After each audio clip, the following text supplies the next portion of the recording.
My last fight, you know, had the broken hand, tore my MCL, you know, went through a lot, and so I've had a lot of time off. You know, it's been the first time in, I want to say 5 or 6 years that I've just had, you know, 3 months where I just couldn't do anything. Not that I didn't want to do anything, but like I physically couldn't do anything. Had a full leg brace on, you know, I had a situation where I had to move. All my friends are helping me move. I can't carry any bags. I can't carry any boxes. I couldn't even pack anything, you know, and so it was a real frustrating time where it was, you know, something where I had to work on a lot of the patience and a lot of, you know, just kind of getting through stuff. And so, you know, I was real thankful that MFC kind of let me pick up this fight. You know, real thankful to Bamma USA and all you guys for really coming through and, you know, put together a fight for me that'll be good for me. You know, Miguel's a tough cat, you know, real tall, real lanky, really likes to throw leg kicks. So for me, it's going to be a good test to, you know, to really test out the body, you know, give the knee, you know, the ability to hit somebody, you know, get it good going again. And so, you know, it'll be nice. You know, you can't say it's like a knock the rust off fight, but you know, it's a good fight to get back into really grinding and competing at the elite level like I'm trying to compete at. You know, I felt really good. You know, I mean, for me, the thing about MMA, anybody can get caught. You know, so when you're fighting sometimes on the, you know, on the more regional shows, you know, you don't really want to take that chance. You don't want somebody to just throw a haymaker and clip you. You know, and so a lot of times, you know, I just take guys down, beat them up, choke them, you know, take whatever they give me, and, you know, we'll go with that. When I got to MFC, I felt like I could blossom a little bit more. I really felt like I could open up. You know, when you're competing, you know, my first fight with them, guy was 9-1 with 9 straight submissions and 9 straight wins. It's like, okay, you know, I can open up against that guy because that guy's probably not swinging, just closing his eyes and, you know, doing this. You know what I mean? He's gonna have some skill, and so, you know, I feel like I can open up my skill and really, you know, let that flow. And sure enough, you know, there came the knockout, and that was fun. And then, you know, the next fight with, you know, for the middleweight title, again, just feeling great besides getting dropped in the first round. Cut dude under both eyes, above his right eye. I mean, everybody that I talked to said that they thought that I was winning. You know, I thought I won in the second round, was winning the third round, and, you know, then it just, you know, it just wasn't my time. You know, the hand broke. You know, I knew something went wrong. It was only like 30 seconds into the third round. Faked the jab, hit him with a hook, and all of a sudden I was like, ow. Either I hit him really hard or something bad happened. I'm going to go with I hit him really hard, you know, and kept going and kept fighting with it. But, you know, and then the knee went, and it was just a, you know, a bad turn on my part, a good throw on his part, and, you know, that's what the night was. So, you know, but I feel more comfortable with my striking. I feel more comfortable in my movements. And I've said it in the past, you know, I used to move not to get hit. You know, I was one of those cats that's like, I don't want to get hit. How do I get to move? You know, now it's more like, I'm just going to slowly get out of the way in order to hit you. You know, I feel like I've really got my power going. Working with Jeff McCann over at Thousand Oaks High School. He's the football team strength and conditioning coach, and he's been working with me with a lot of explosive power. You know, a lot of clean pulls, Olympic lifts, you know, front squats, a lot of things to build my core and my base. And so, you know, I feel really strong right now. I feel really good. So, you know, it's one of those things where I'm eager to get out there and put in some work. You know, my mind is one of those things that, you know, I try to tell my kids, you know, you're either sheep or you're wolves. You know what I mean? I don't have a sheep mentality. I'm not just here to graze and be happy. You know, I'm here to hunt. I'm here to do what I want. And, you know, so my mind is always thinking about, you know, what's next on my plate. You know, it's not like, ooh, grass on the ground, sweet. It's I'm gonna go get that. You know what I mean? And I like that mentality. You know, as I've gotten older, you know, I mean, 5 years of college football, you know, now going on 5 years, 6 years of MMA, like, you know, my body goes through the rigors like everybody else. And to be honest, I've been really blessed. You know, so far in MMA, this has been my biggest injury, was the MCL and the hand. Funny that a lot of people didn't even know I broke my hand, you know, and so, you know, that's more or less the deal, is really trying to get the body back into grinding. You know what I mean? You know, when it really started, it was all of a sudden, oh, the back started hurting a little bit more because it wasn't used to that, or the groin started to hurt a little bit more because it wasn't quite used to moving like that. So, you know, just kind of getting the body moving along, kind of getting it back into the, hey, we're going to grind on you, we're going to do this. You know, once my body kind of gets it, we're good. But my mind is always ready to hunt. Heart, his heart. His dedication to realizing something that makes him happy and gives him strength both inside and out. He's just dedicated, he's in it for the fun and the experience and the joy. And I like the fact that when he fights other people, he's not putting them down. He realizes their talent as well as his, and that everybody has different strengths that they can provide, you know, and they add to the game, add to his game, you know, and he adds to their game too, so it's enjoyable. I've always told Joseph that life is a game that you have to play, and so play it well, make your mama proud. He plays it well, mama proud.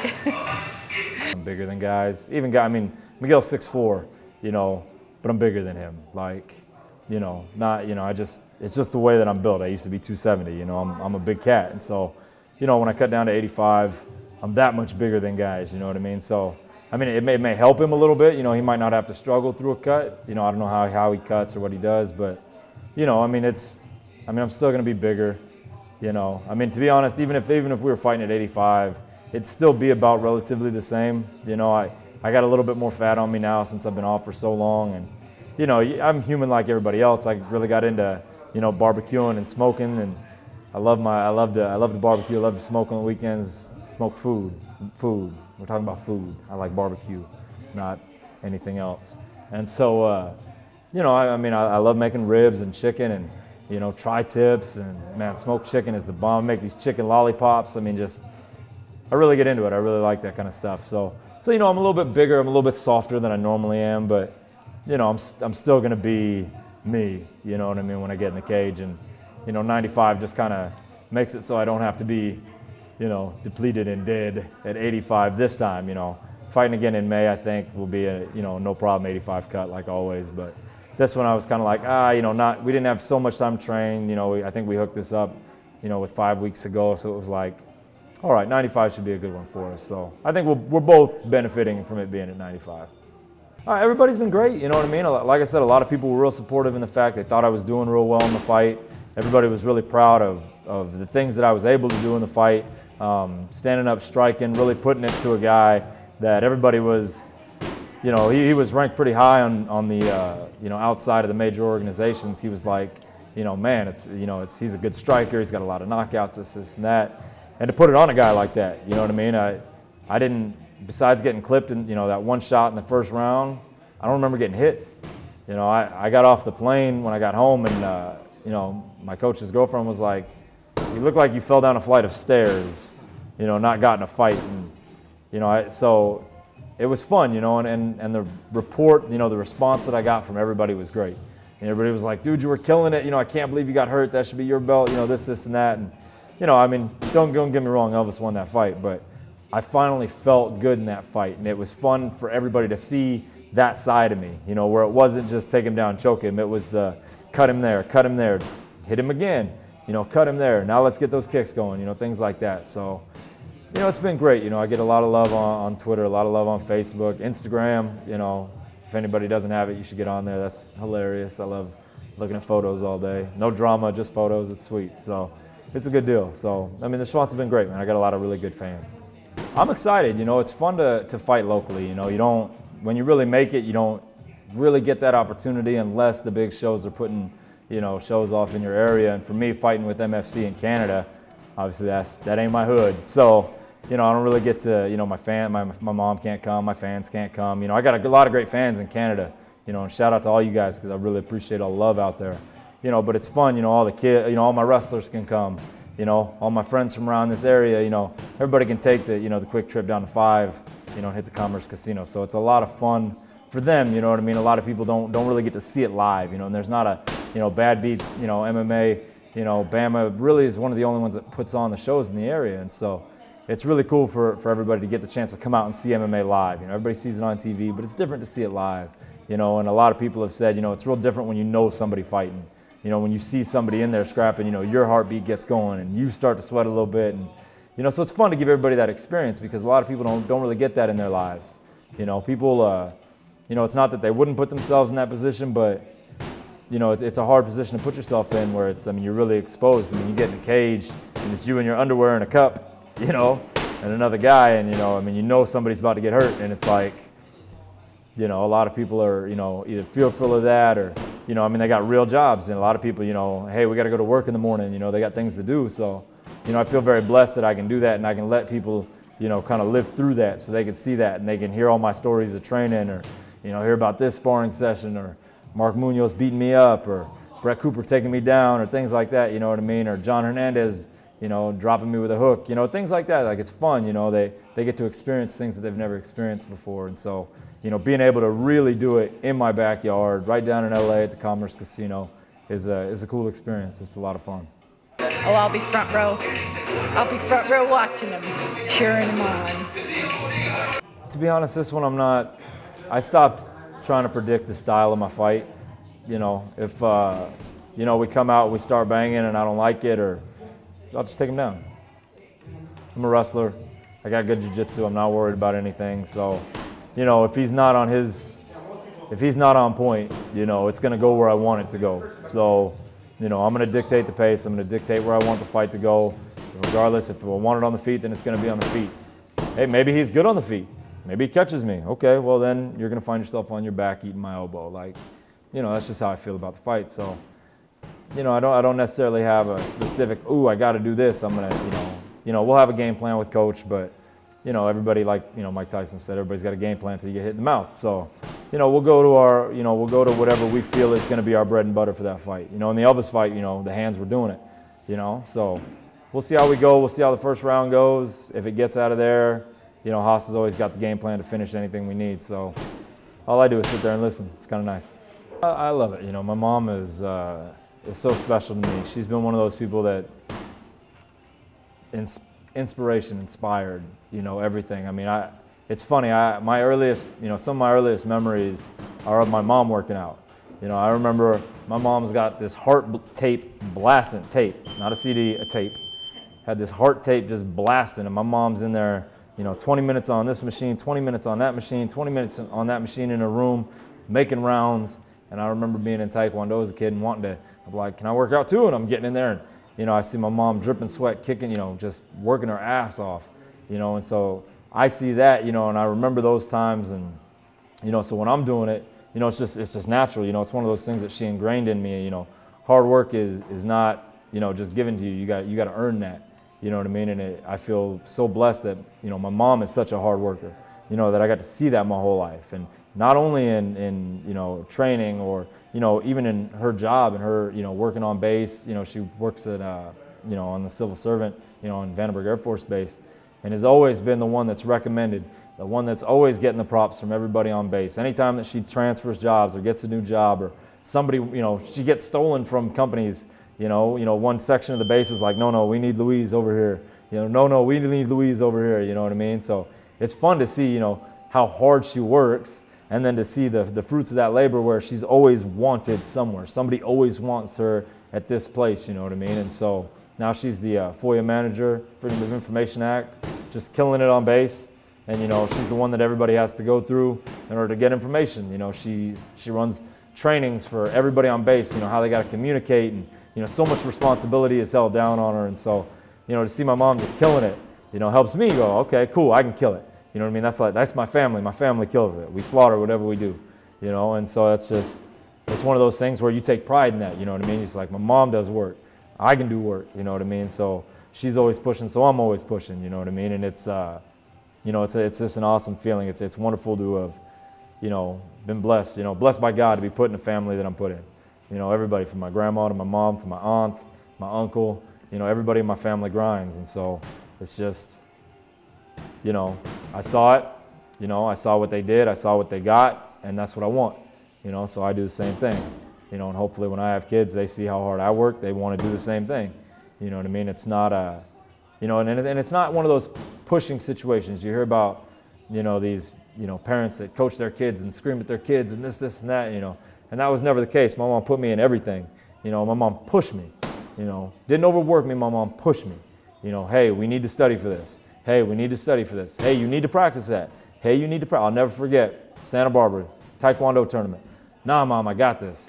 Not, Mom, I got this. I'll be fine. I'll be fine. Sure as shit, I get in a tournament. I'm doing a pattern, and I get to a point and I go, oh shit, what am I doing? Totally spaced it. Mom's sitting there, you know, heartbroken, not mad, heartbroken, because she knew it, she said it, she wanted me to do it, and my jackass was like, nah, I got this, I'm good, I can do it, you know.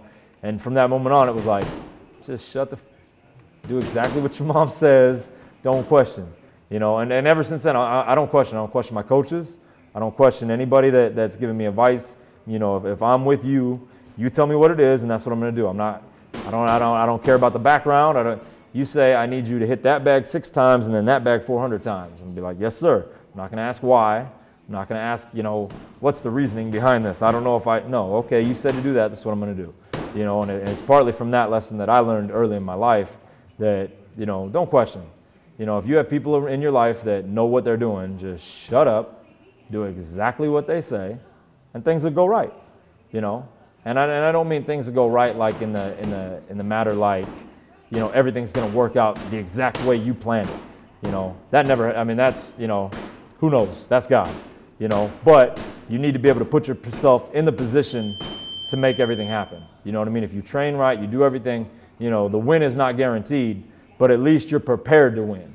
You know, you don't want to go into something not fully prepared to win, you know. And so, you know, being lucky that I learned that lesson early in life, and, you know, it's stuck with me ever since.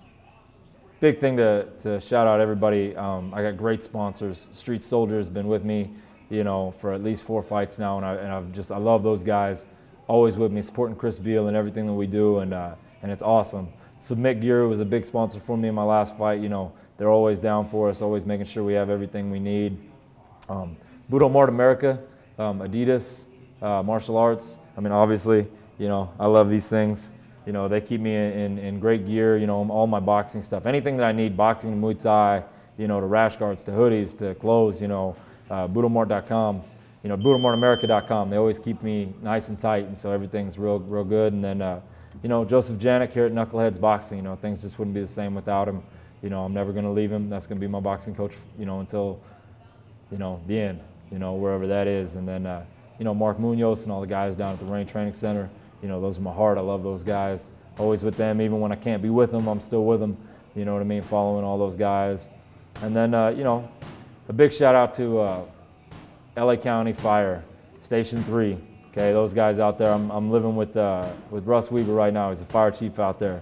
The man's a beast. You see him. He's, you know, 6'2", 230 pounds. You know, looks like the Incredible Hulk. You know what I mean? And he's just the nicest guy. He's brought me into his home. You know what I mean? Making sure that, you know, he's got me, everything that I need. And everybody at the fire station, every time that I've ever been down there, you know, we've been on runs. You know, we're going down Whittier Boulevard in East LA, you know, when World Cup soccer's going and Mexico's playing, and, you know, bottles are being thrown, and you know, just craziness, you know what I mean? But, you know, that, again, that's just another family that I'm blessed to be a part of, you know, especially with Rush and Cheryl and, you know, their family and their daughters, and everybody that's just really just made me feel like family. And so, you know, I'm just real blessed to have those people in my life. And, you know, I'm excited to see where the future takes us. Violence. I'm going to be violent. In the past, I've wanted to be slick. I want to be violent. You know, I'm not a violent person in life. You know, everybody sees me. I'm a giant teddy bear. I'm a softie. But when it comes to competition, it's just not the case. And especially right now, I've read some things that, you know, people said that I got beat on my last fight, or this and this happened. And I think I was a little slick in my last fight. In this fight, I feel more of a blunt object. You know, this is more crowbar. This is more, you know, this is the hammer. You know, this is, and not like a little hammer. This is like Thor's hammer. You know, this is something coming, you know, so it's going to be violent. Whichever way it goes, it's going to be violent. You know, one of us is not going to have a great night after the fight. Hey, what's going on, guys? This is Joseph Leonidas Henle, you know, fighting for Badbeat MMA, Bamma USA, March 15th. We're going to put in a lot of work. You guys are going to get to see the fruits of that labor. You need to come see this show. Everybody's going to be out here. It's going to be a good time. Commerce Casino. Come see me, Leonidas.